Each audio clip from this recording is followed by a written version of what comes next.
I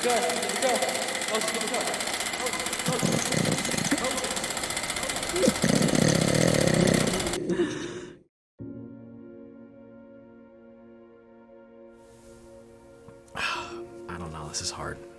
Okay, here we go. Okay, so this video is gonna be a bit different. If you've been watching me for a while, you might recognize this intro. That's the intro I had playing before every video, and you might recognize this guy, Bernard Hackwell. This is my pug, Moses, or was my pug, Moses. He's been part of my channel, my branding, and my life for a long time.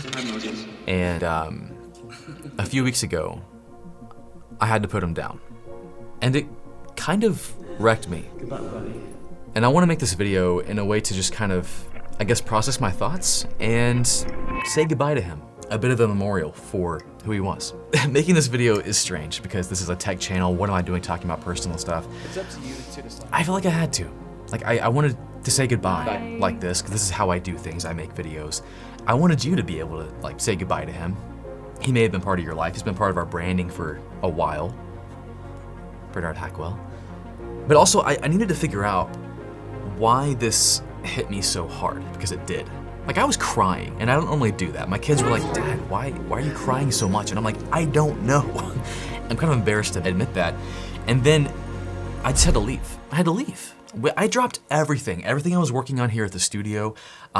We just packed our family car, our big passenger van, because we have a massive family, and we left. I didn't even tell my team I was leaving. They didn't know I was gone until I was already gone. Which, by the way, thank you, team, for handling everything while it was gone and being so gracious with me not communicating. Also, a massive shout out to Twingate for agreeing to sponsor a weird video like this. You guys are so cool. They also helped me stay connected to my studio while I was gone. Wherever I went, I was still connected back here. And so even though I had to leave and grieve, I did still have to work. So they kept me connected, so thank you. So anyways, for some reason, I just had to leave. I had to figure out, why did I feel this way? Why did this hit me so hard? And I just had to drop everything. You guys ready? And that's what we did. And our destination we had in mind was a beach town in Texas called Galveston. It's an island right off the Gulf of Mexico or America. I don't know what to call it anymore. And we picked Galveston because that's where we got Moses. My wife and I got married in 2009, and we drove down to Galveston to take a cruise for our honeymoon.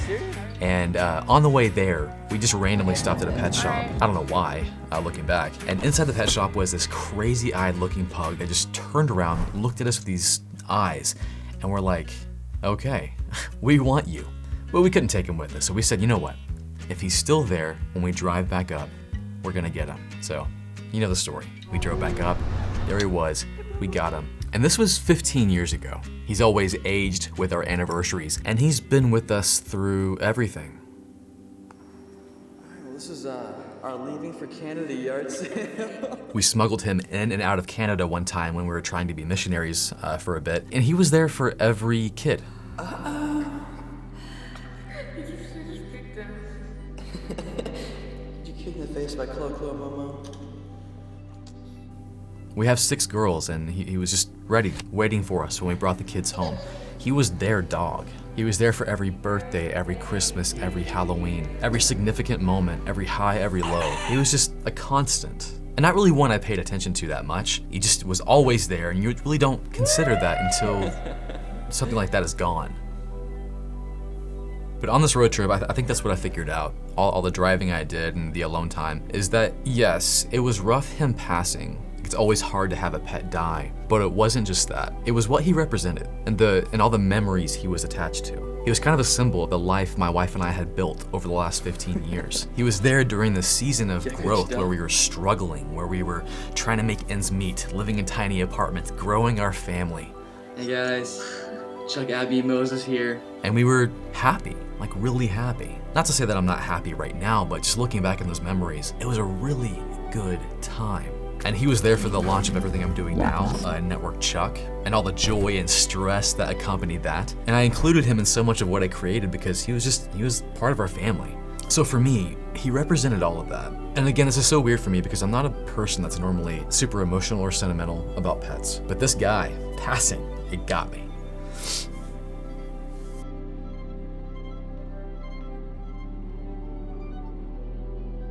So for me, putting him down meant looking back on all those memories and having them all kind of flood in, everything he was attached to was like my life, becoming an adult and building this family and this career.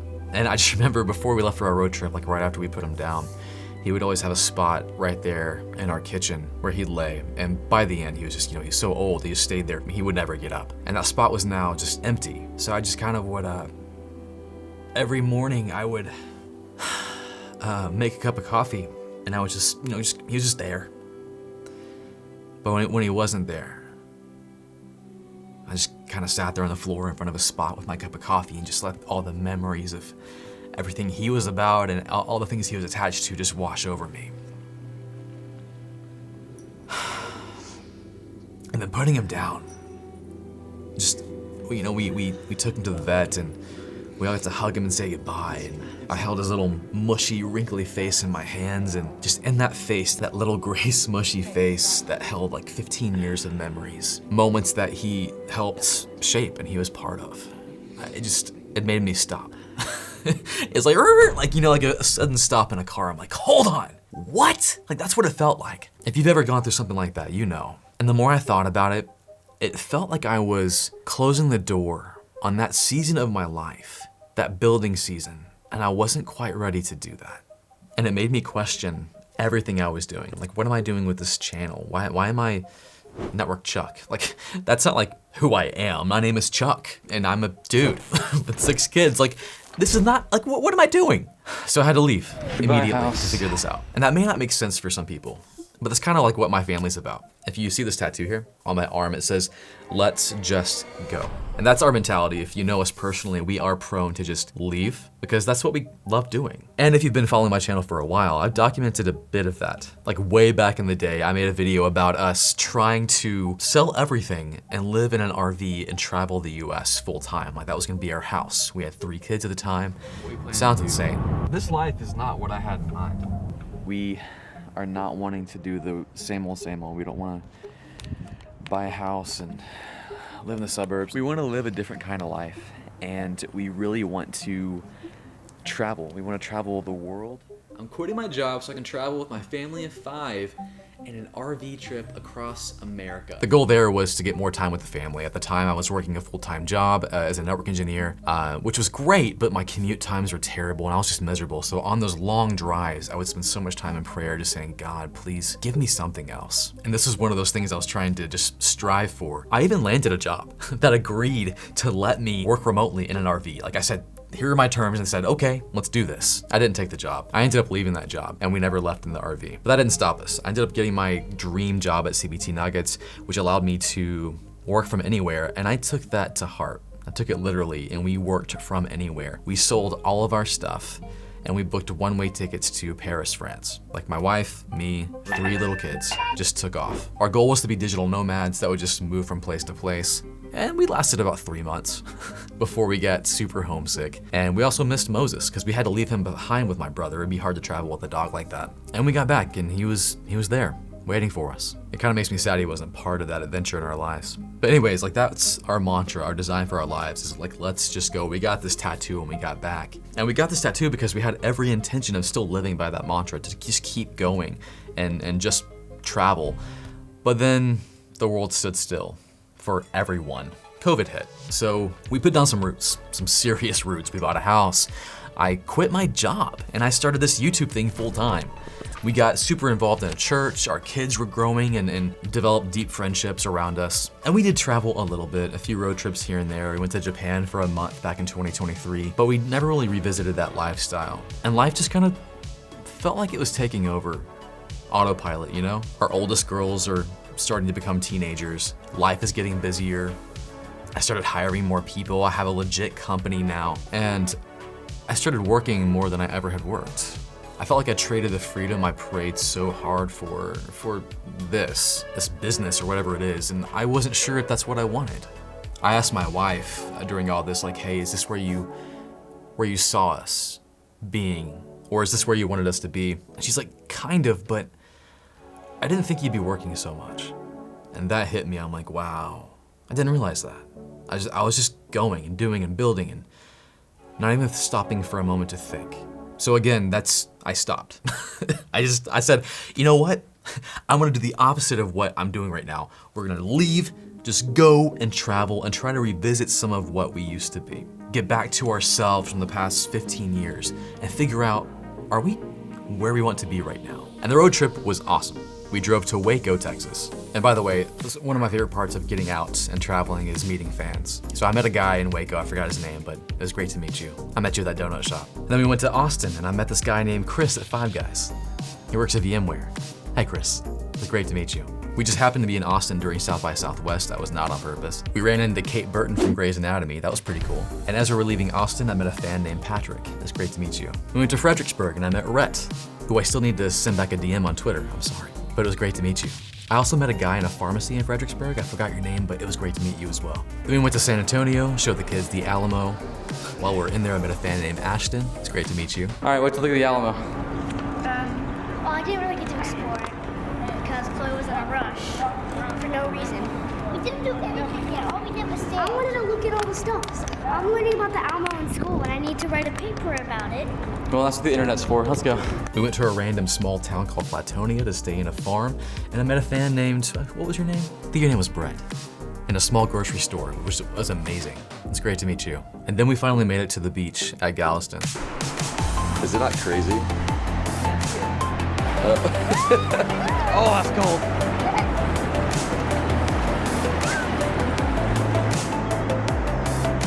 Okay, the full moon's out. This is fun.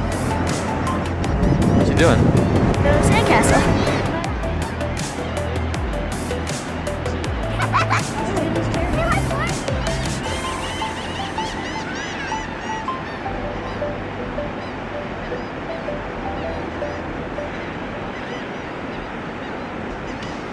Now, by the way, again, massive shout out to Twingate for sponsoring this video and making it possible for me to work remotely. It kept me connected to my studio and my data center, no matter where I was, and it was wicked fast.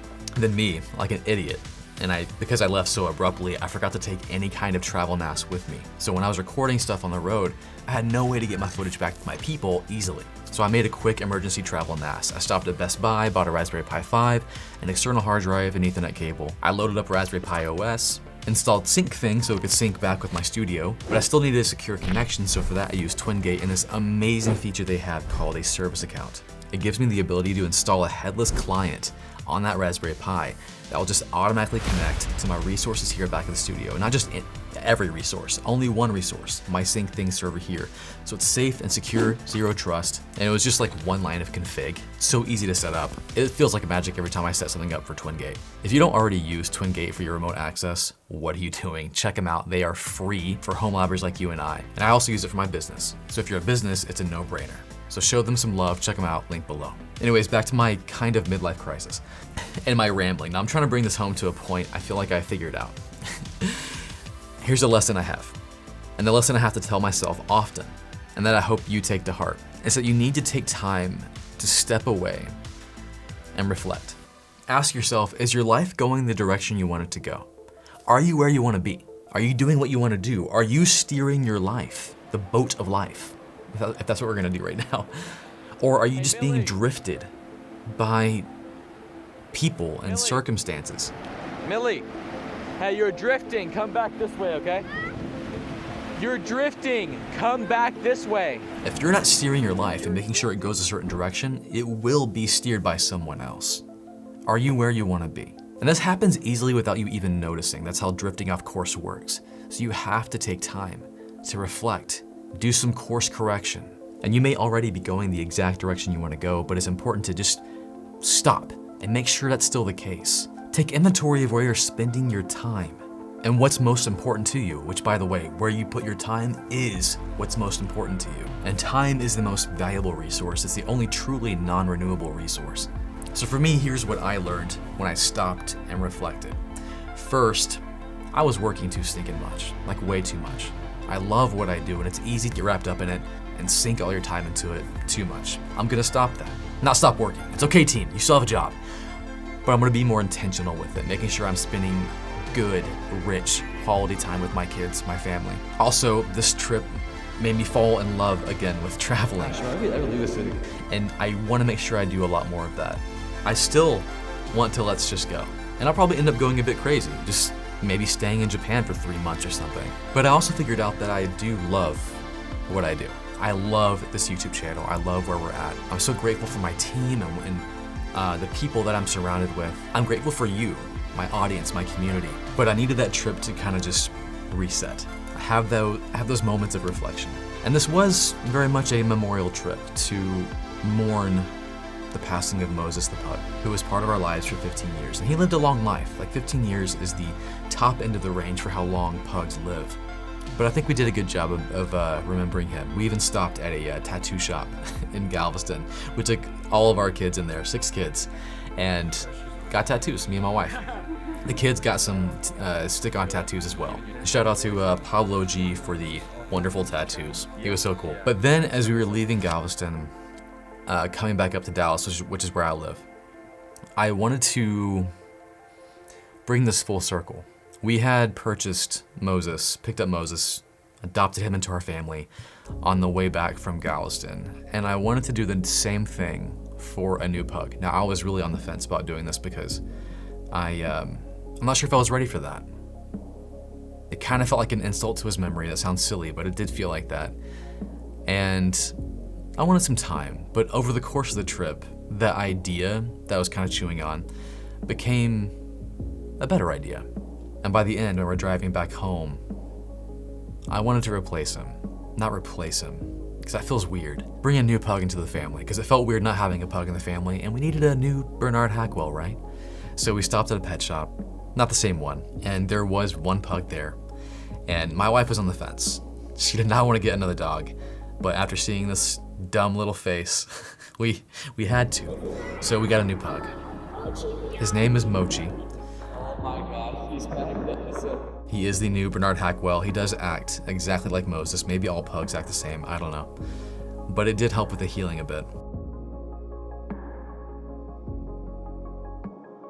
And yeah, that's my story. I know this video was weird, and you kind of got a peek into my life and my thinking, and I got a bit vulnerable here, and I appreciate you giving me the platform to do that. And I just want to thank you for being part of this community. And I'm hoping that this video isn't just gonna be like, oh, some sappy video about Chuck crying over his dog. Like, I'm hoping that this can be a video that makes you, today, right now, stop and reflect on where your life is. It may be in a great place. Reflect on that. That's great, that's fun. Or maybe that your life is not where you want to be, and you gotta make some changes. Maybe that change is that you need a new job. Maybe you're not making enough money. Maybe your job right now sucks so bad and you want to do something else. Make those changes. I've been there. I had to make those changes. I had to force myself to get up off my butt and do something else. Study for a certification, work hard, and you can make that happen. You can make that happen today, make that choice. Just make sure that you're in control, that you're constantly taking time to reflect on where you're at. Because if you're not steering your life, something or someone else will, and you won't always like where you end up. Anyways, R.I.P. Moses. He'll be missed, but he lived a long, good, happy life, and he made me and my family so happy. And I hope that just seeing his little face on the channel brought you a little bit of joy. That's it. I'll catch you guys next time.